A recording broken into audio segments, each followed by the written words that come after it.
This is an advertisement by BetterHelp. January arrives with a sense of expectation and change. But real change is rarely loud or dramatic. It's noticing what no longer needs to be there. Thoughts you keep turning over even when they're not helping. And when you live with those long enough, they can start to feel normal until you pause and see them more clearly. That's where perspective helps. Not fixing yourself, just creating space to understand what's been weighing you down. Therapy can offer that space, a clearer view of your own patterns and what's worth holding on to. BetterHelp makes starting straightforward. You answer a few questions and they match you with a qualified therapist. If it doesn't feel right, you can switch at any time. Whether you're into New Year's resolutions or not, working to better yourself is something everyone should do. And you don't even need to bulldoze your life to do it. Simply use BetterHelp. BetterHelp makes it easy to get matched online with a qualified therapist. Sign up and get 10% off at betterhelp.com/restishistory. That's betterhelp.com/restishistory.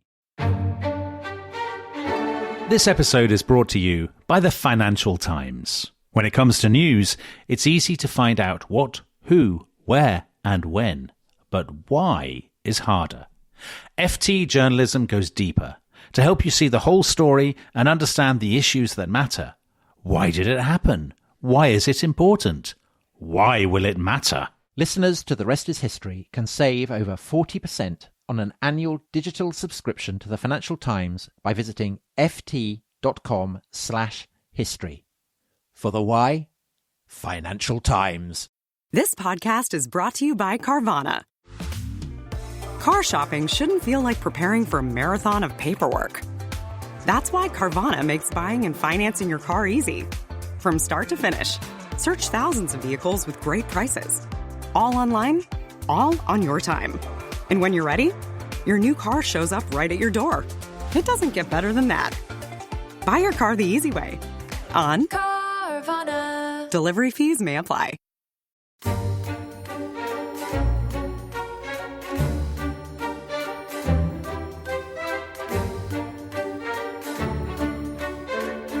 Hear me, O spirits of water, earth, fire, and air, angels of the heavens and demons of the underworld.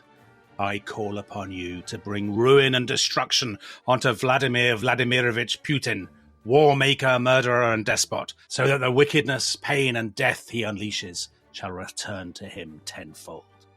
Vladimir Vladimirovich Putin, you are cursed. You are bound. May you choke on the seeds of sunflowers. May your soldiers refuse to fight. May your people rise up against you, break your bones, and cast you down into dust and ashes. Guri, Guri, Guri. So Tom Holland. Wow. That was a spell. So that was our first ever spell, I think. That was a hex that is being placed every Saturday night at 7:33 p.m. Eastern Daylight Time in the United States on Vladimir Putin by the witches of the world. So if you want to join in, Tom, just follow the hashtag. Or maybe the listeners could just follow the join hashtag HexPutin. Okay. and you can hex him too. What is it with the getting him to choke on sunflower seeds? So sunflower seeds is a big thing. So if you may have seen a clip in one of those sort of clips that was doing the rounds on social media of an elderly woman offering sunflower seeds to Russian soldiers, and she says to them, "Put them in your pockets, because then when you're dead, something will grow in the land where your blood waters the soil," or something like that. So sunflower seeds are quite a big deal, and maybe if we had a decent guest, he would be able to tell us whether sunflower seeds carried great occult meaning. Well, Dominic, as it happens, we do have a great guest. We have the great Dr. Francis Young, who I would say, of all the people I follow on Twitter, is the most Magus-like. Wow. His Twitter feed is like some. Well, I think Merlin would really enjoy it. He's necromantic. Well, he talks about medieval saints, so that you'd like that. Lithuanian that. Grammar. I'd like that more than Roman mosaics. I mean, there is almost no topic of interest that he doesn't discuss, and I commend his Twitter account massively to you. But I also commend massively to you a book that's just come out that I read last year in manuscript. and it's called Magic in Merlin's Realm, A History of Occult Politics in Britain. So the theme of the book is very much the occult use that rulers in Britain have made. It's completely fascinating. In fact, do you know what I said about it? Do you want to know what I said about it? Did you say it was sacral? No, I didn't. I said it was learned, judicious, and rich in entertaining detail. And I haven't enjoyed a history book this much in ages. Probably not since you read my last book, Tom. Yes, absolutely. Yes, it's up there with yours. Francis, thanks so much for joining us. You call your book... well, no, actually, first of all, in reply to Dominic's thing, do you know about sunflower seeds? Is this a thing? Well, I know the political significance of sunflower seeds. I'm not aware of any occult or magical significance to them, although it seems that magical practitioners are giving them their own new significance as we speak. And I guess that's how magic works, isn't it? That you kind of adopt things and then weave it into your spells or whatever. Oh, absolutely. It's kind of chaotic, but it also has its own internal logic, which may not seem very logical to anyone who's, from a sort of Western scientific rational background. But certainly, magic makes use of things for a reason always. If we roll back the years, you've called your book Merlin's Realm, and Merlin is probably, well, not just in Britain, I mean, globally perhaps, the most famous magician to have advised a king.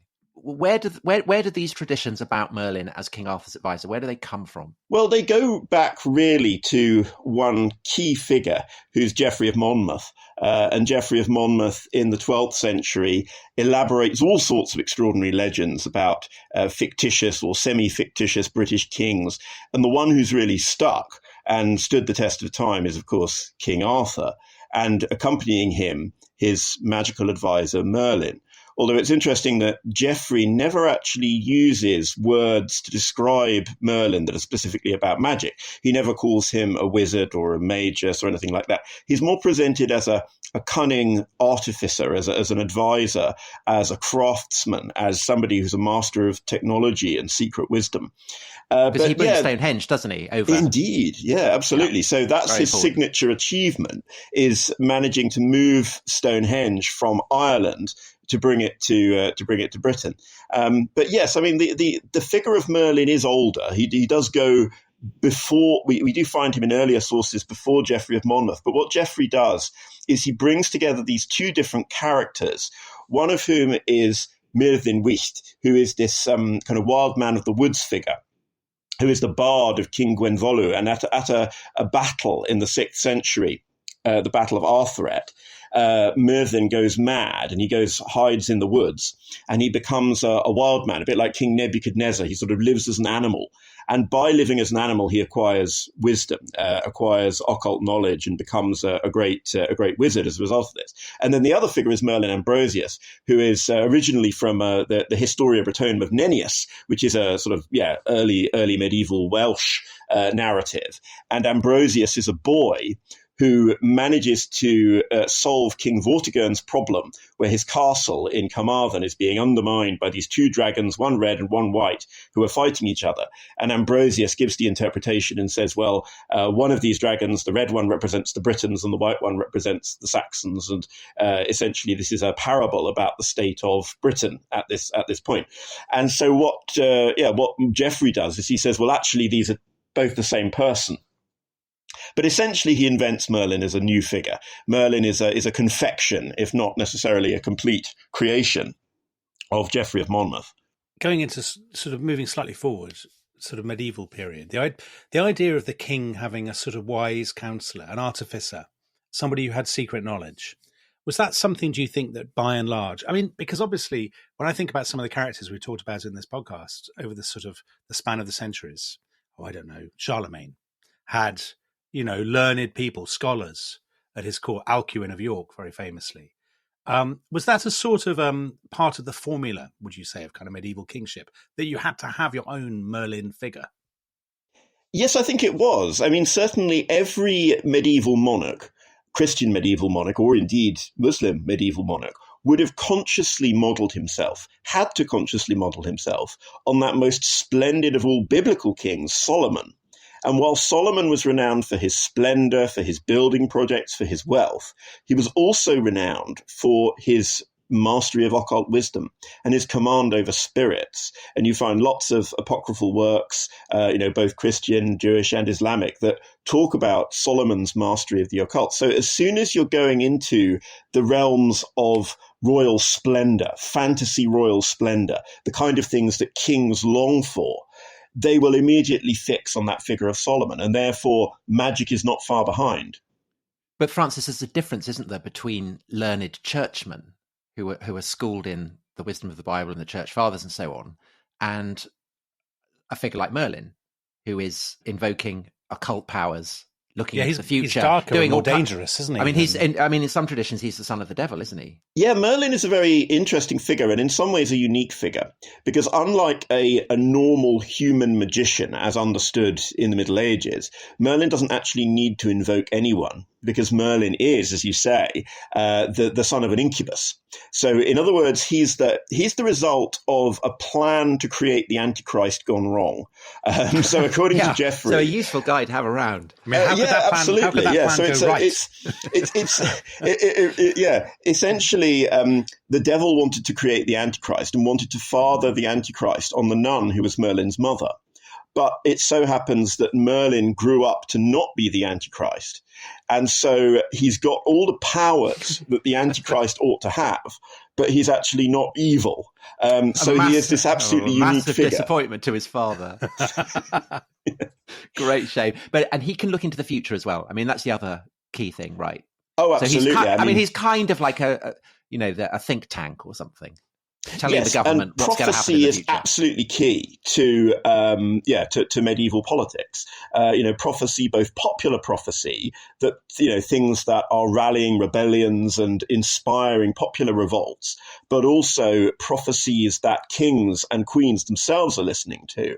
And so, Merlin has this reputation very much as a prophet, to the point that I would say in the Middle Ages, Merlin is more renowned as a prophet. He's more of a kind of Nostradamus type figure than he is a wizard, a kind of Harry Potter type figure. The prophecy aspect is very much to the fore.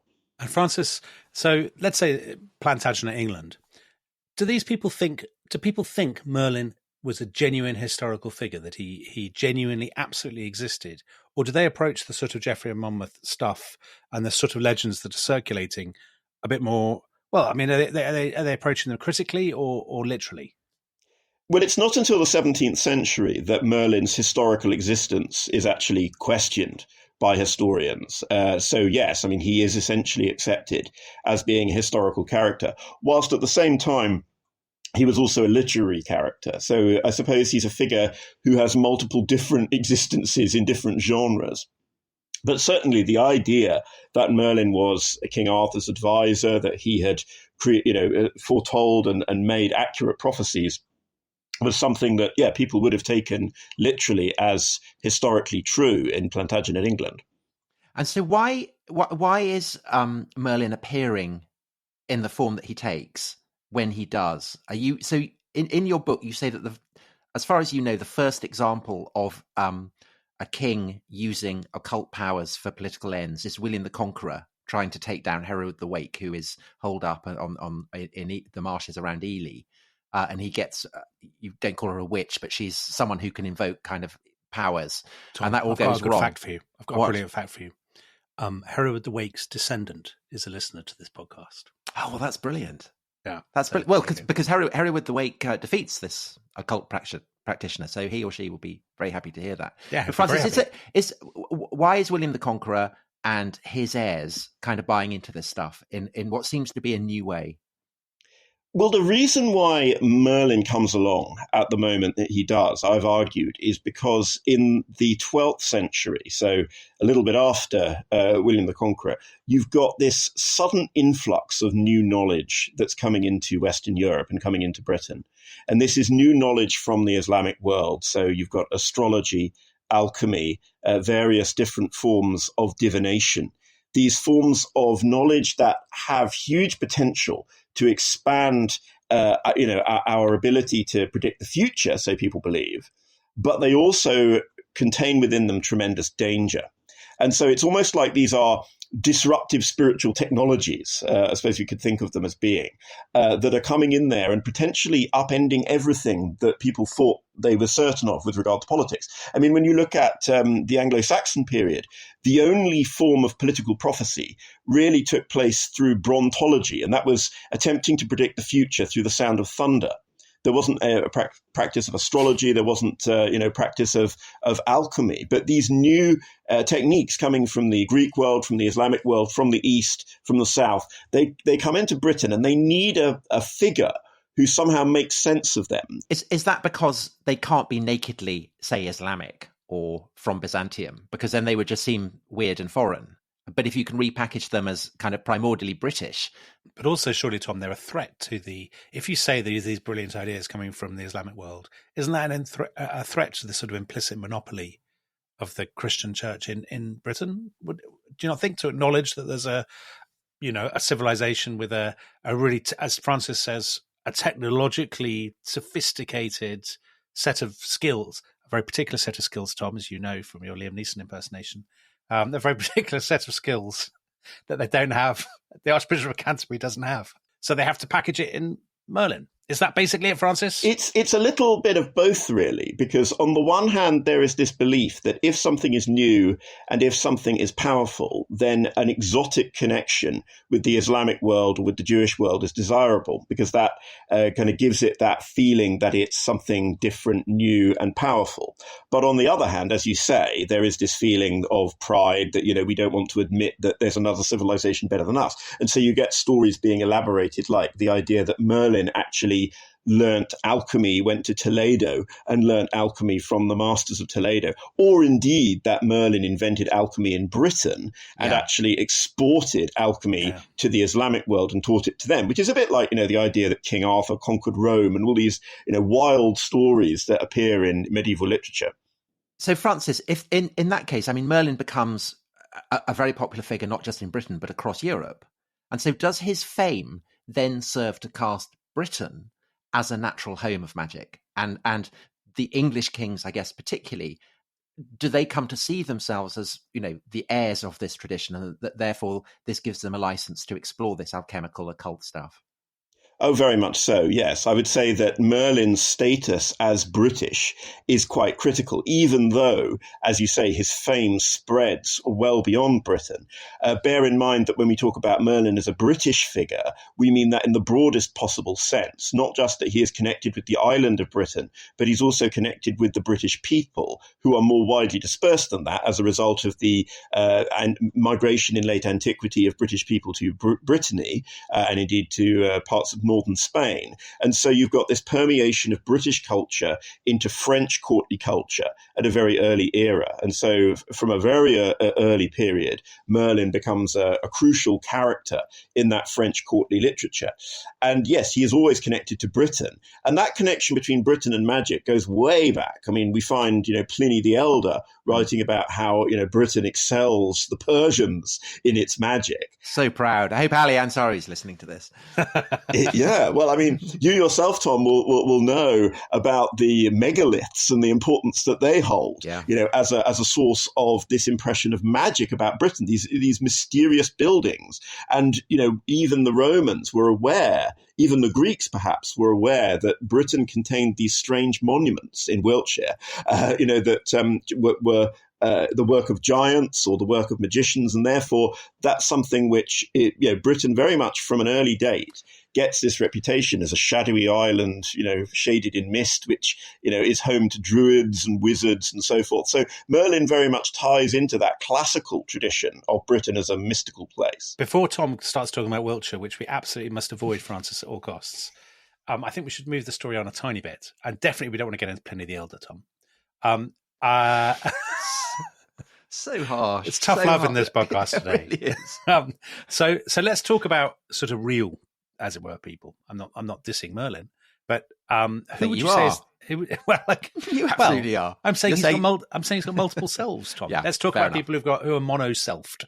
Who's the first, as it were, occult figure who you think really matters in terms of kind of, let's say, English royal politics?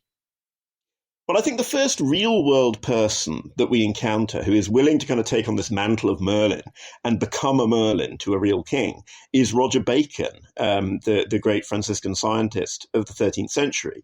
And he begins to advise Henry III, begins to write treatises on occult topics that are dedicated to Henry. Michael Scott is another figure.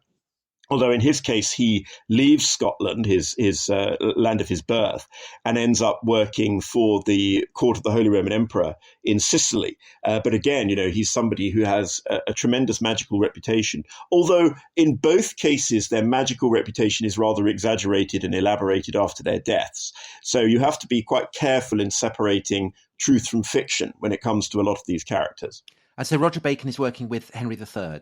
Principally. Is that right? Yes, that's right. Yeah.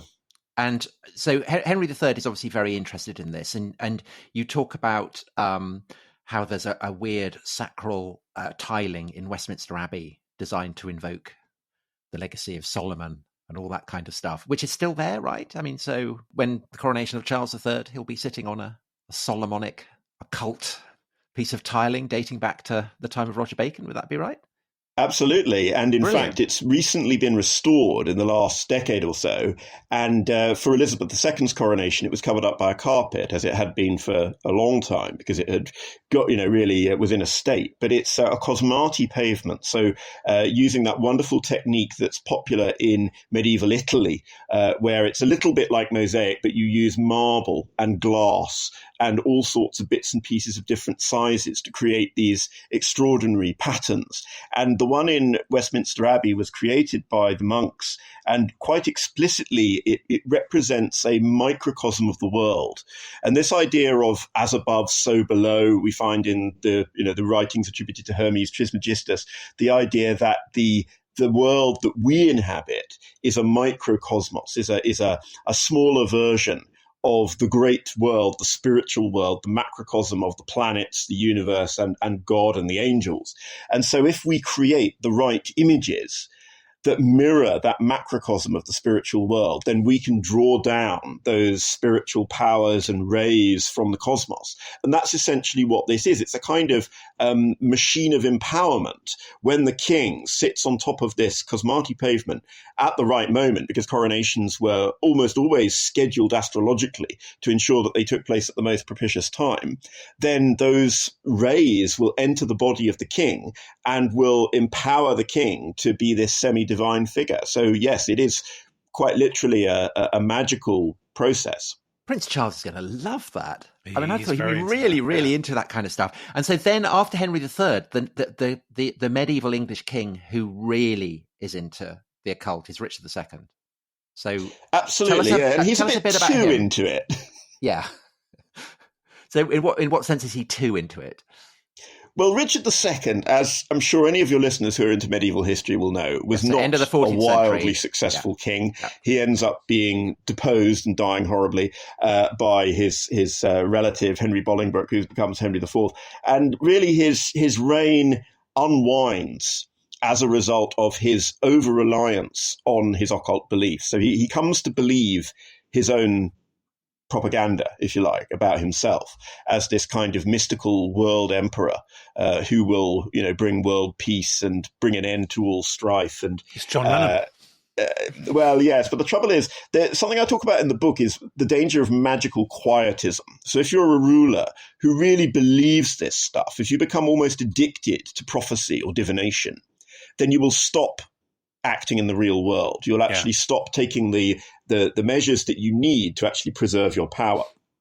And you will become divorced from the real world, shed your pragmatism, and sort of live in a land of fantasy, which perhaps we could see in certain world leaders today, that they're more preoccupied with the legends that they themselves have spun than they are with real world problems. And essentially his reign unwinds because he spends more time with the soothsayers and the astrologers and the diviners than he does with his council actually plotting how he's going to stay on the throne. But that's a bit like Rudolph II, isn't it?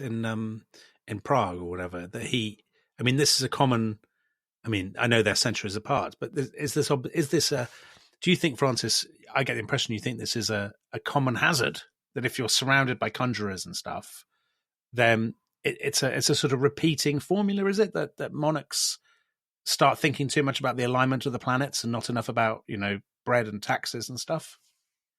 Yes, it is a danger that more than one monarch has fallen into. Perhaps the most famous example in modern times would be Nicholas II and the sway that Rasputin managed to gain over him. Friend of the show. Even in the 20th century. Yeah. So, yes, there are plenty of examples from throughout the world of monarchs who've fallen into this trap. And also there's the classic story of the misinterpreting a sign, because Richard II is told to beware of toads, isn't he? That toads will overthrow him. So what does he do? Go around killing all the toads? I can't remember. And then he sees Bolingbroke wearing robes with toads on them. Is that story actually true? Please tell me it is. Yes, that's right. Yeah, so he has this fear of toads, which of course he interprets as being the animal, which is fair enough because toads have this strong association in medieval myth with poison and the belief that toads are poisonous and that poison can be made from the toad. There was a belief that King John, for example, had been killed by the poison of a toad. But what Richard II does is he sends Henry Bolingbroke into exile, and on the day that Bolingbroke comes back from exile, he comes into the court wearing this robe that's richly embroidered with green toads. But of course, by that time, it's too late.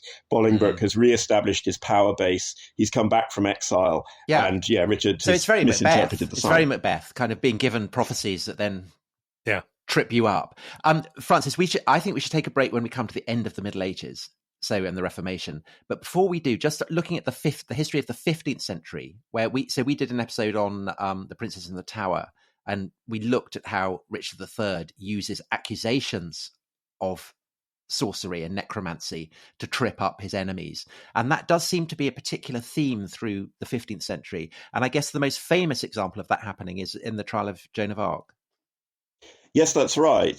So when Joan is captured by the Burgundians and taken to the English, one of the questions is what charge should be used to discredit her and what charge should be used to justify the death penalty against her.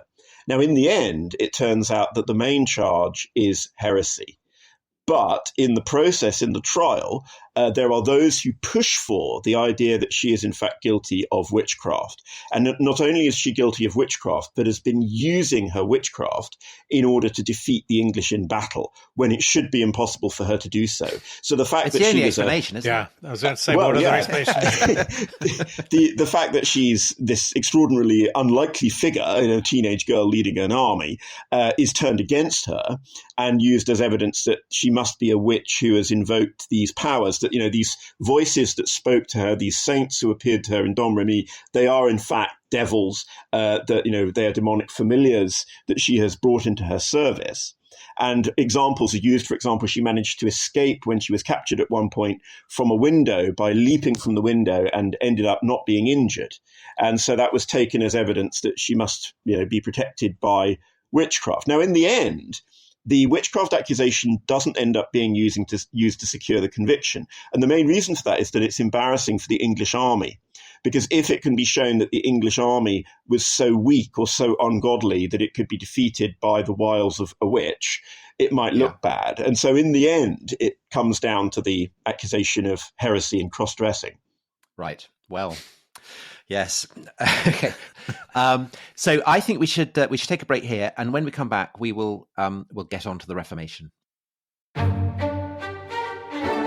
This episode is brought to you by Rocket Money. Tom, we often talk about how to organise our finances. I'm very conscious that I'm paying for a lot of mad subscriptions. And there's one thing that we've talked about often on this show. It's the thing that we probably hate more than any other, and it's a hidden fee. I would love to get my finances under control. There are all these things piling up on our bank statements, and I think I need to fix this problem. I need to sort this out and to stop this. I mean, my finances are so chaotic that I need this app. So I'll tell you what it is. It's called Rocket Money. It's a personal finance app that helps find and cancel your unwanted subscriptions. It monitors your spending and it helps to lower your bills so that you can grow your savings. With Rocket Money, you can track all of your subscriptions and you can easily cancel within the app with just a few taps, saving you time, avoiding charges. And you can also set budgets and goals and get personalized insights and regular reports to track how you're doing. They will even send you real-time alerts for large transactions, upcoming bills, refunds, and even low balances. So let Rocket Rocket Money help you reach your financial goals faster. Join at rocketmoney.com/ishistory. That's rocketmoney.com/ishistory. rocketmoney.com/ishistory. This episode is brought to you by the Financial Times. I think we both agree, Dominic, that in the clamour of countless voices competing to break the news and telling you the what, the who, and the where on these stories, there's often something missing, isn't there? There is, Tom, because I think to get a true understanding of any story, you really need to know why. Take FT journalism. It goes deeper, providing the insight, analysis, and perspective to help you see the whole story and truly understand the issues that matter. Why did it happen? Why is it important? And why will it matter? I've got a brilliant example. So they had an article recently, a fascinating article about why populism became popular.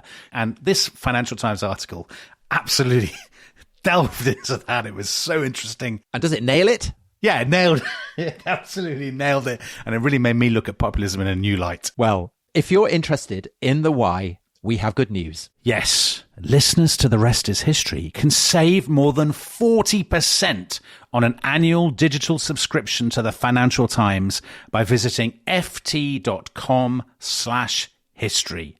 For the why, Financial Times. Hi, I'm Jim. I'm not an actor, just a guy living with prostate cancer. My wife and I face each day head on. We asked my doctor about Xtandi enzalutamide. Xtandi 40 milligram tablets treats men with prostate cancer that has spread to other parts of the body and responds to a medical or surgical treatment to lower testosterone. Xtandi may cause serious side effects: seizure, a brain condition called PRESS, allergic reactions, heart disease that can lead to death, falls and bone fractures, swallowing problems, or choking that can lead to death. Stop Xtandi and get medical help at once if your face, tongue, lip, or throat start swelling. Tell your doctor at once if you faint, have a seizure, quickly worsening headache, decreased alertness, confusion, vision problems, chest pain or discomfort, or shortness of breath. Xtandi can cause harm to an unborn baby or miscarriage. Use birth control during and 3 months after Xtandi. Common side effects include muscle and joint pain, feeling unusually tired, hot flashes, constipation, less appetite, diarrhea, high blood pressure, bleeding, falls, fractures, and headache.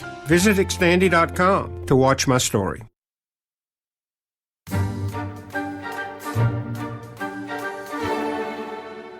Hello, welcome back to The Rest is History, and we are looking at occult influences on the movers and shakers of English and British history. And we've covered the Middle Ages, and now we reach the 16th century. And Francis, the Reformation represents an absolute sea change, doesn't it, in the use that accusations of witchcraft and sorcery are put to, because essentially Protestants accuse Catholics that this is all mumbo jumbo and mummery and sorcery, and that must kind of change the terms of the debate very, very profoundly.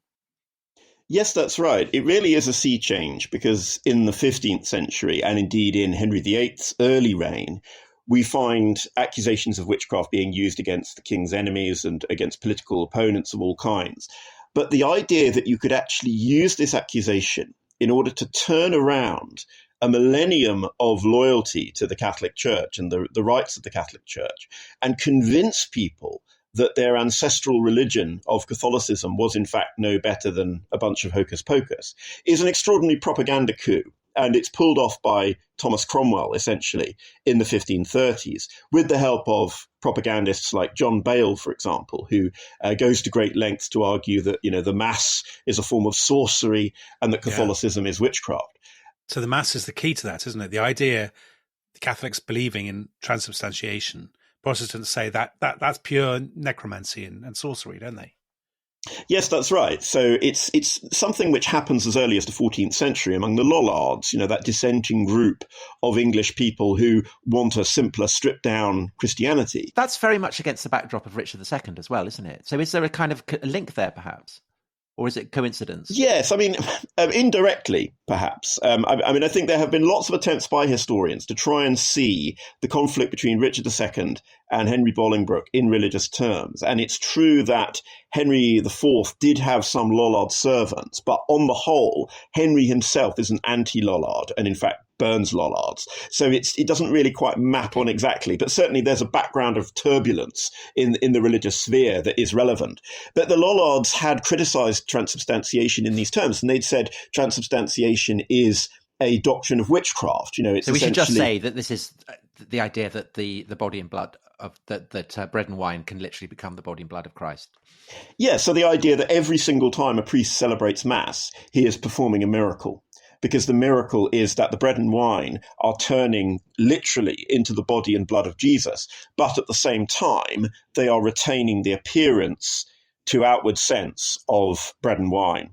And so that's the official doctrine of the Catholic Church, but it's something which can be quite easily twisted in such a way that it seems like a magical doctrine. Right. So Protestantism beds down, and yet it seems odd that perhaps the single most famous figure in English history of a kind of a new Merlin, an advisor to an English king, is at the end of the 16th century to the Protestant monarch Elizabeth I, and that is Dr. John Dee.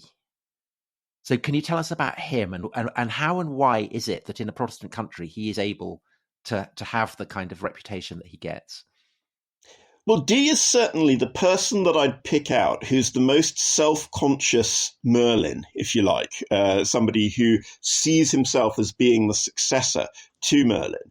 And I think part of that comes from the fact that the Tudor dynasty has a bit of an Arthurian complex. And this goes right the way back to Henry Tudor, and the fact that they're a Welsh family who claim descent from Welsh princes and therefore from Arthur. Henry, of course, calls his eldest son Arthur. Arthur then marries Catherine of Aragon, but doesn't live to become king, as a result of which Henry VIII succeeds. And Henry VIII has a round table constructed because he is so convinced that he is the successor of King Arthur. And when Elizabeth comes to the throne, through so many adversities, so many chances there'd been for her to be executed or taken out of the line of succession, but she gets there in this almost miraculous way, when she's told that she's going to be queen.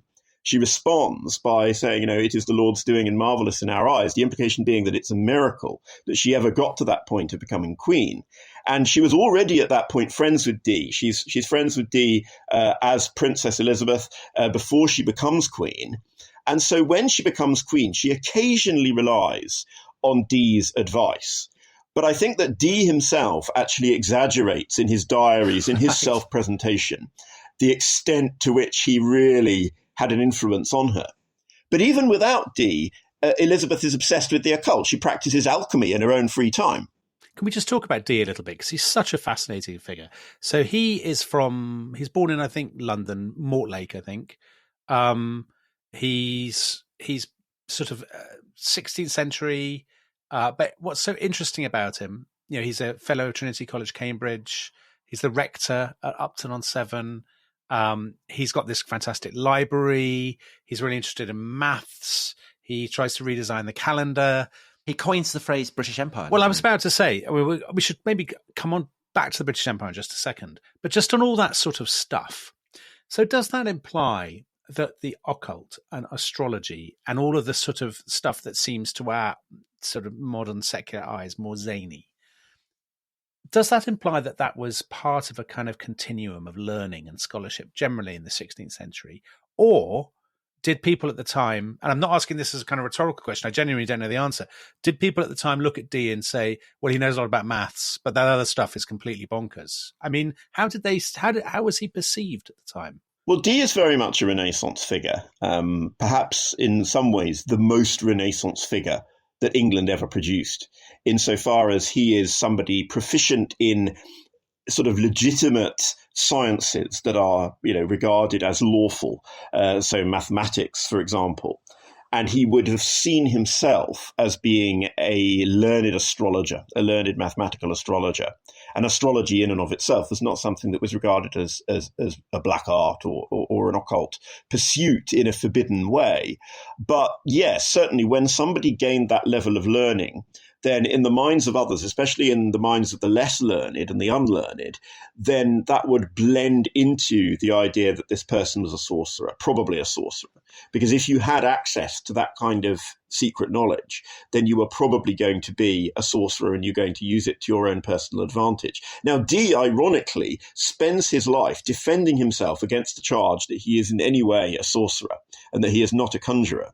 And it wasn't until years after his death that it emerges that he most definitely was a conjurer and was engaged in this practice of speaking to angels in a crystal through mediums. But Francis, so he doesn't think of himself as just, to use an anachronistic term, a scientist. I mean, deep down, he knows he's a conjurer, does he? Yes, I mean, he wouldn't have used the term scientist to describe himself, but he might well have used the term science to describe what he was gaining from these angels through mediums, the science of necromancy, as it's often described in medieval and early modern sources. The word science then, of course, having a much broader meaning than it does now. But yes, he saw himself as an adventurer in knowledge, I think it's fair to say, and someone who was open to the possibility that knowledge might come through any avenue or almost any avenue. Well, and I think that's what sets him apart as this Renaissance figure. Well, Dominic, earlier you mentioned Rudolf II, the emperor in Prague at the end of the 16th century, and John Dee goes to Prague and kind of mixes in that very, very kind of rich brew, the kind of Jewish traditions as well as Christian traditions and Hermetic traditions. But Francis, am I right that, John Dee is also, obviously, he persuades people that he has these incredible powers, but he himself is convinced. He goes with a partner, doesn't he, who may have slightly been stringing Dee along. Yes, this is Edward Kelly, who's just as fascinating a figure as Dee, if a slightly darker figure. And Kelly is the long-term medium of Dee. So he's the one who actually sees the angels in the crystal and reports to Dee what's going on. And the most notorious incident that takes place is when Kelly basically says, the angels have commanded us that we should swap wives. So I should sleep with your wife, you should sleep with mine. And Dee really struggles with this and thinks, well, I know these angels, they must be right because they've been right before. And, they must be sent by God because they've convinced me of that. But could this be that, Kelly's actually just trying to sleep with my wife? And he agonizes and agonizes over it. And in the end, he convinces himself that, yes, this is a new kind of commandment from God, that God is abrogating the commandment against adultery, especially for him, and kind of convinces himself of this. But in a way, it kind of breaks him because he's almost tortured his conscience so much that he can no longer believe in himself. And he's a sort of a shell of a man after that. What about the thing that Tom raised, I think, which is fascinating about the British Empire? Because he is the first person to use the phrase the British Empire. And as you said in the first half, there's always been this sense of Britain as exceptional because it's exceptionally magical and a place of wreathed in mystery and all this stuff. So that phrase, the British Empire, does it, maybe this is stretching it too far, but does it have a kind of occult meaning? It does for Dee, absolutely. When he talks about the British Empire, he's looking back rather than forward. So he's looking back to an imagined empire that King Arthur and other British princes established in the New World. So he becomes convinced, partly as a result of tales that are coming back from Spanish explorers, that they've met, fair-skinned, fair-haired Native Americans. Speaking Welsh. Yes, exactly. And so these kind of things, these travelers' tales, if you like, inspire Dee to suggest, well, maybe there was this empire that King Arthur extended into the New World. And of course, you've got the voyage of St. Brendan, which makes this plausible. So the voyage of St. Brendan, this legend that there's an Irish saint who gets in a coracle with his disciples and heads over to what appears to be the New World, these mysterious Western lands. And so it's not, for a 16th century observer, the idea that people might, in the distant past, have gone to the New World is by no means implausible. And so, the British Empire has this occult significance because it is through Merlin's extraordinary genius that Arthur is able to do things like design ships that are able to reach the New World or exploit the mineral resources that he finds there. And Francis, presumably this is part of the kind of the swirl of influences that impacts on Shakespeare's play The Tempest, where you have Prospero, who is a magician, a conjurer, on an island. There are all kinds of echoes of English imperial projects in the Atlantic going on. Would that be a reasonable conclusion? Oh, absolutely. And I think that in Prospero, we can see Merlin, we can see John Dee, we can see James I, who fancies himself as this kind of Magus-like figure. I think it's all there. And those sort of, some of those abortive missions in the New World, many of which didn't work and, left these stranded communities and stranded people in the same way that Prospero finds himself stranded on an island. But also the contrast between Prospero's magic and the darker magic that Caliban represents, because he's the son of a witch, and she, has ruled the island with her dark magic, and now Prospero has come in with his good magic, which is very much the way that Dee would have thought of himself. Yeah, and I guess that if you look at now in the war in Ukraine, the sense that people want to know what is happening, the sense that people want to know what will happen is kind of almost overpowering, really, really kind of urgent sense on both sides. And so I guess that would be a reason why during the course of the civil wars in the 1640s into Cromwell's protectorate, that really seems to amplify the role that particularly kind of prophets are playing, fortune tellers, people looking into the future. Is that right? And actually, friend of the show, we're very keen on our dogs on this show. And of course, one of the most famous dogs in English history is Boy, the poodle owned by Prince Rupert of the Rhine, Cromwell's adversary at Marston Moor. And Boy is supposed to be a medium, isn't that right? Kind of letting Prince Rupert know all kinds of evil and dark things. Yes, that's right. So Boy is, according to Puritan pamphleteers, Prince Rupert's witch's familiar. And in fact, according to one pamphlet, Boy was in fact a witch from Lapland who had transformed herself into canine shape and would run along at Prince Rupert's side, giving him advanced intelligence of the movements of parliamentarian troops and so forth. But, this seems ridiculous. And yet this had deadly consequences. Could Prince Rupert interpret... Did he really do it? Could Prince Rupert interpret barks? Or did Boy I don't think it's real, Dominic. I don't think... Yeah, but they must have thought about it. I mean, could Prince Rupert understand dog, or did Boy speak English? I think some of the pamphlets claim that that the dog would speak in a man's voice or a woman's voice to. But I mean, if it's a witch from Lapland, that they don't speak English there. Is Prince Rupert? Is he well travelled? Is he well travelled in Finland? I mean, come on, the whole idea is laughable. Is it laughable? It is. Is it really? Goodness. It is. You really should be writing books on a top historian. Top historian analysis of the civil wars there. Because also, Francis, am I not right that just as parliamentarians are accusing Prince Rupert of being a witch, royalists are accusing Oliver Cromwell of having sold his soul to the devil. And they advance as kind of evidence for that, the fact that the 3rd of September, he wins the Battle of Dunbar, he wins the Battle of Worcester, and then he dies on that day amid a terrible storm. I mean, conclusive proof.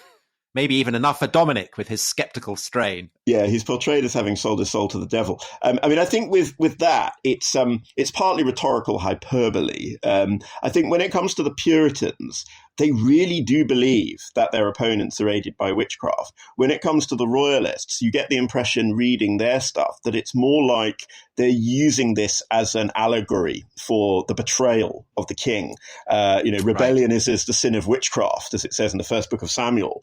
It's this idea that you are as bad as a witch because you have betrayed your king, that you have no sense of loyalty, and so forth. And so when Cromwell is dug up at the Restoration and hanged, there is this sense in which his effigy is tormented. So you get people making models of Cromwell and beating them with sticks and so forth. And it's as if he is a witch. He's a witch. He's somebody who has sold his soul to the devil.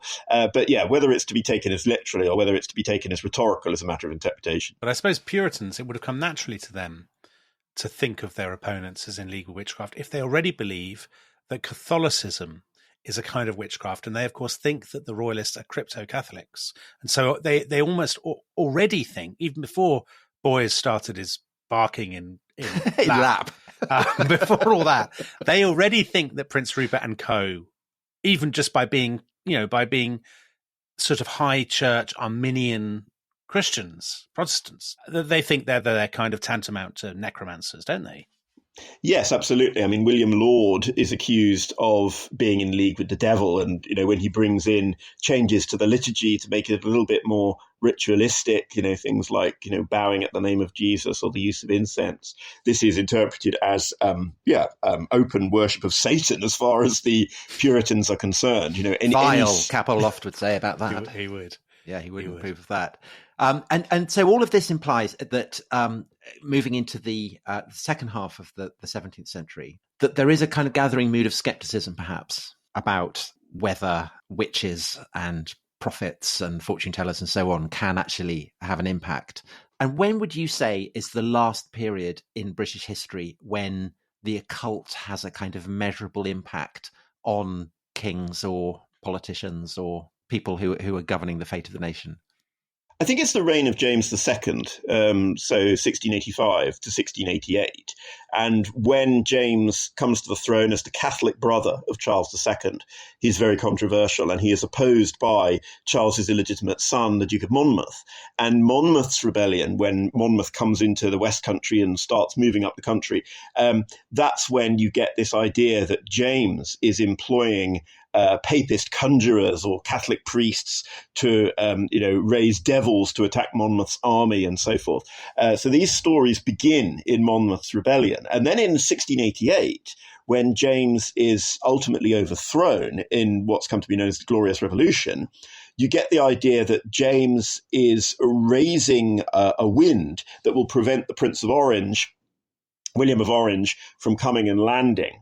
Now, of course, eventually there is a favourable wind, the so-called Protestant wind, that blows William of Orange to British shores and allows James to be overthrown because he flees to France. But there is this idea in the pamphlets at the time that James might be using dark magic to try and oppose this and stop it happening. And in fact, that he has a magical hat.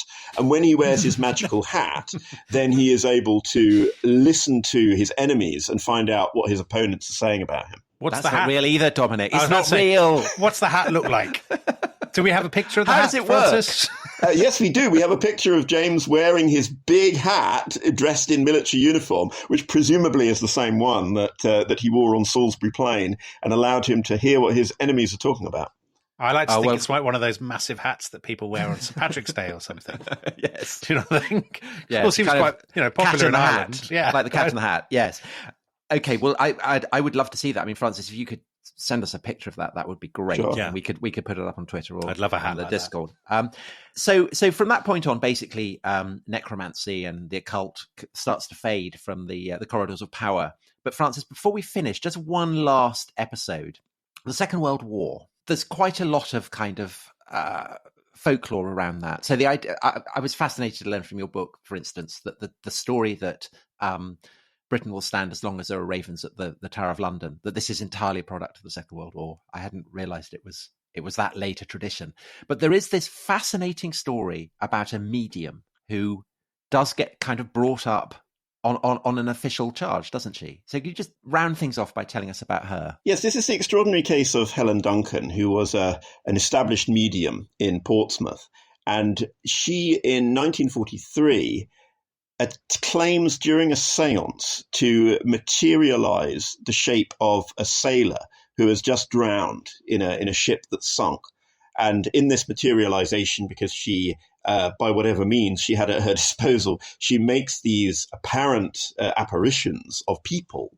He's wearing a hat, which has on it, of course, the name of the ship, and the name of the ship is HMS Barham. And in fact, HMS Barham had only just sunk, and the news had only just reached Portsmouth at that point. And an MI5 officer happened to be in the séance, not because he was monitoring the séance, but because he was interested in spiritualism. And he was shocked that this happened. How did she have access to this classified information? And he became very concerned. He became concerned that she was a security threat. And from then on, Helen Duncan was a marked woman in the sense that the powers that be were determined to prevent her from any further seances. And this ended in 1944 with Helen Duncan actually being handed down a sentence at the High Court in London under the 1735 Witchcraft Act. Now, that was unusual because normally at this point, if you wanted to stop someone from fortune-telling or seances, you would use the 1824 Vagrancy Act, which had, in that respect, largely superseded the old Witchcraft Act. But the old Witchcraft Act made it a criminal offence to pretend to powers of witchcraft, and it carried a custodial sentence. And the belief among several historians is that Helen Duncan was locked up over D-Day, so that there was no possibility, if she had these powers, that she could possibly betray the secrets of D-Day. And that seems to have been the main security concern, at least. That's amazing. That's an incredible... So that, are you genuinely... Well, not you, I mean, did they genuinely think that Helen Duncan had these powers? Or did they think that the powers were a blind and that actually she was a German spy or something?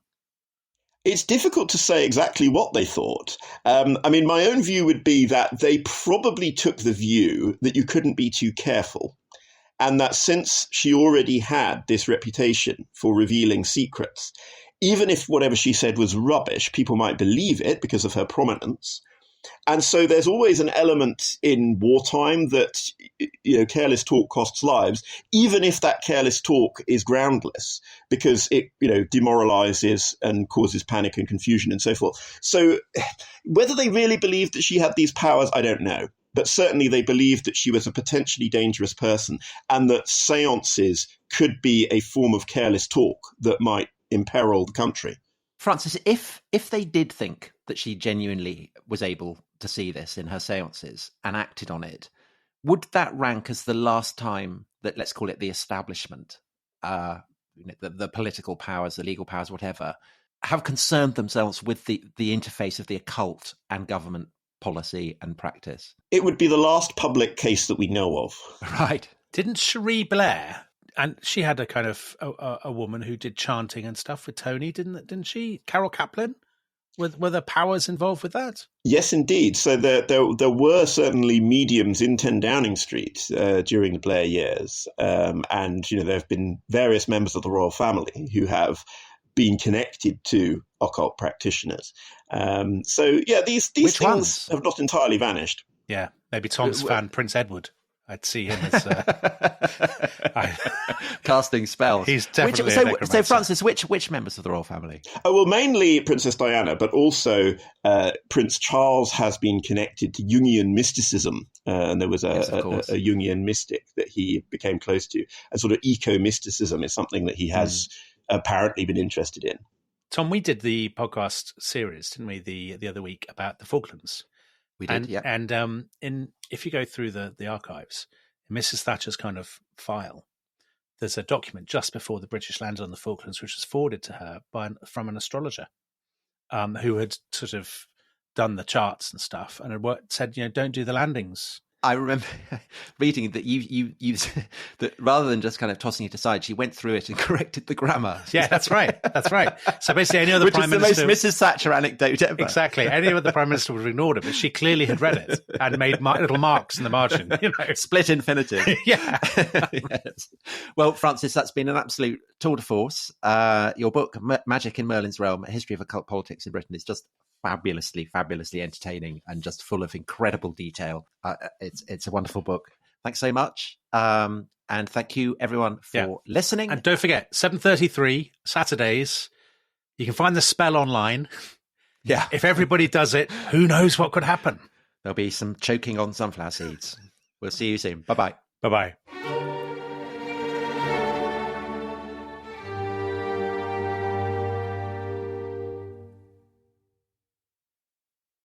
Thanks for listening to The Rest is History.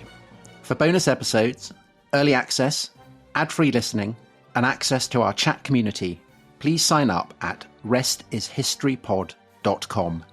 That's restishistorypod.com.